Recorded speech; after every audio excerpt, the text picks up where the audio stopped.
बिस्मिल्लाहिर्रहमानिर्रहीम। अस्सलाम वालेकुम। सैफुल्लाह नियाज़ी और अदील का जो वाकया सोशल मीडिया पर वायरल है, अभी तक सोशल मीडिया पर जितनी भी वीडियोस और लोगों के बयानात आए हैं, सबका इसी बात पर इसरार है और यही कहना है कि सैफुल्लाह नियाज़ी इस मामले में कसूरवार है। अदील नामी नौजवान जिसने ये कदम उठाया, इसमें उसका कोई कसूर नहीं है। लोगों का ये कहना था कि सैफुल्लाह का नियाज़ी का जो रवैया था वो लोगों के साथ इंतहाई घटिया था।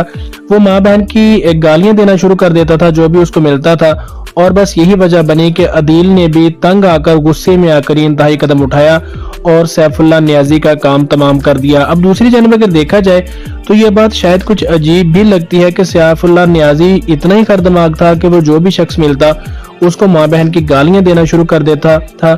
लेकिन अगर लोगों के बयान देखे जाए तो सब लोग यही कहते हुए नजर आ रहे हैं कि अदील नामी नौजवान का इस मामले में कोई कसूर नहीं है। उसने इंतहाई मजबूरी और गुस्से में आकर ये कदम उठाया है।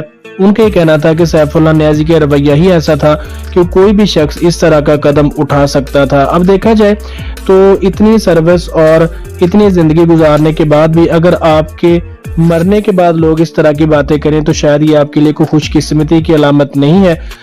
इसमें कसूर इंसान का खुद भी होता है कि आपका रवैया किसी को इस कदर मजबूर कर देता है कि वो आपकी जान लेने तक का इंतहाई कदम भी उठा सके।